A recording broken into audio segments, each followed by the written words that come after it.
محمد وآل محمد.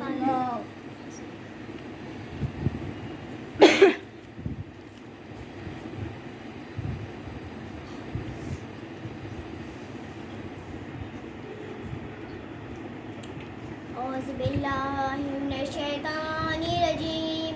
بسم اللہ الرحمن الرحیم.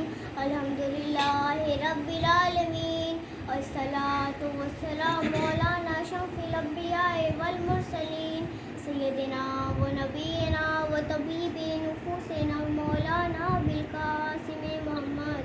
اللہم صلی علی محمد وآل محمد. اما بعد فقد قال اللہ تبارک و تعالی فی کتاب المبین. صلوات اللہم صلی علی محمد وآل محمد. خداوند عالم ارشاد فرماتے ہیں کہ جو شخص کسی مومنین کو بنا وجہ اذیت پہنچاتا ہے تو گویا اس نے دم مرتبہ خانہ کعبہ کو گرایا اور ہزاروں فرشتوں کو قتل کیا اور حضرت محمد مصطفیٰ صلی اللہ اللہم صلی علی محمد وآل محمد. حضرت محمد مصطفیٰ صلی اللہ علیہ وسلم ارشاد فرماتے ہیں کہ کسی مومنین کو تکلیف پہنچانا خدا کو تکلیف دینا ہے اور خدا کو تکلیف دینے والا کافر ہے. صلوات. اللہم صلی علی محمد وآل محمد. ہاں عزیزارو، اب حسین کے پاس کچھ نہ بچا جو راہ خدا میں دے، بس اب اپنی جان قربان کرنا ہے. ایک مرتبہ حسین خیمے کے در پر تشریف لائے اور آواز دی، اے ناموس رسول، تم پر حسین کا آخری سلام ہو. یہ آواز خیمے میں جب پہنچی تو بیویوں میں کوہرام مچ گیا. واہ حسینہ کی صدائیں بلند ہوئی.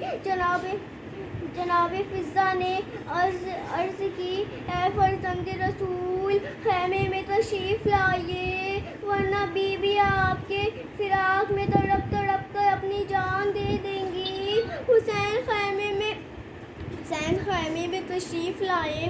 بیویوں نے مولا کو اپنے حلق میں لیا اور حسین نے سب کو صبر کی تلقین دی.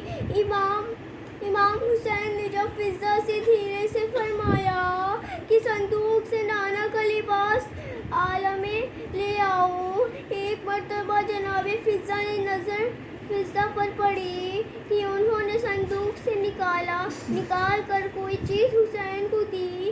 جناب زینب نے فضہ کو بلایا اور پوچھا کہ بھیا کو کیا دے رہی تھی. فضہ نے کہا، ایک بوسیدہ سا لباس منگوایا تھا. بس یہ سننا تھا کہ شہزادی نے ایک چیز ماری اور کہے یہ کیوں نہیں کہتی کہ تو میرے بھائی کا کفن دے آئی. حسین نے اس کو پہن کر جگہ جگہ سے چاک کر دیا.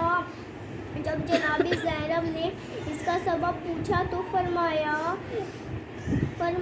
کہ وند شہادت کا اشکیا میرے جسم پر لباس لوٹ لیں گے، اس لیے اس لباس کو جگہ جگہ سے چاک کر دیا جائے گا.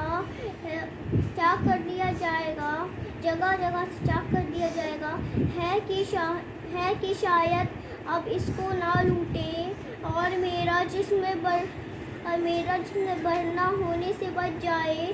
یہ سن کر بیویوں میں ایک شور و گریہ بلند ہوا. پھر حسین نے جناب زینب سے فرمایا، بہن، ابھی تم کو مصائب کی بڑی بڑی مجلسیں طے کرنی ہیں.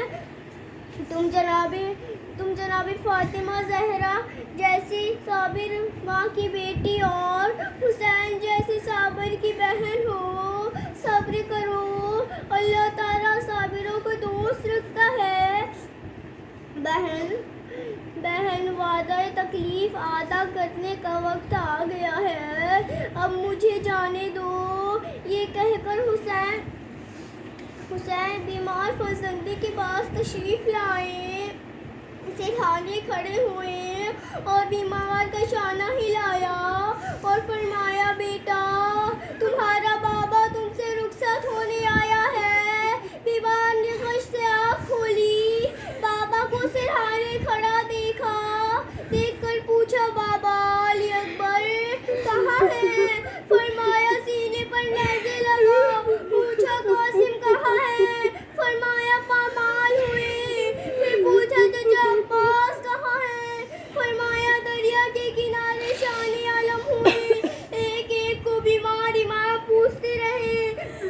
حسین جواب دیتے رہے. پھر حسین نے فرمایا بیٹا مختصر یہ ہے کہ اب ہمارے اور تمہارے سوا مدینوں میں کوئی باقی نہ رہا.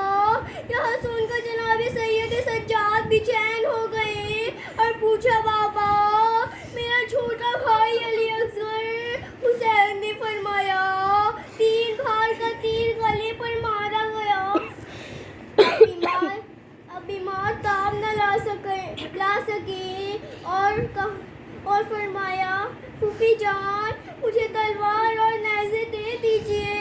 حسین نے کہا بیٹا تم جہاد میں جانے کے قابل نہیں ہو. تم کو میرے بعد جہاد کرنا ہے.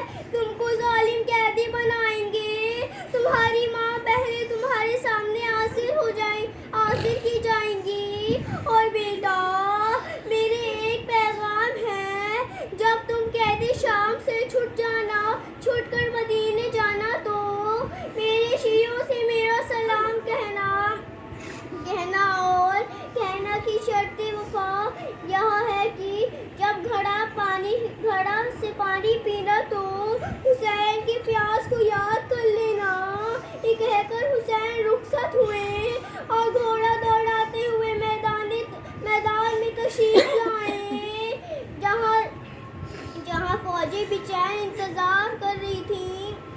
حسین نے میدان میں آتے ہی وہاں حملہ کیا کہ فوج یزید کو حیدر کرار کی جنگ یاد آ گئی اور پناہ مانگنے لگے. پھر ندائے غیب آئی. بس حسین اب اپنے رب کی طرف پلٹ آ.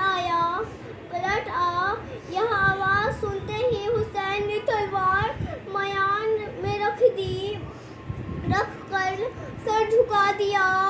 اب کہا تھا ساری فوج نے حسین کو چاروں طرف سے گھیر لیا. کسی نے تیر مارا, کسی نے نیزہ مارا, کوئی پتھر مارنے لگا. پھر فاطمہ کا لال گھوڑے سے زمین پر آیا. میرا دل کہتا ہے کہ علی آگے بڑھے ہوں گے. آؤ علم میں تمہیں سنبھالوں. فاطمہ نے آگے بڑھ کر اپنی گود میں لے لیا.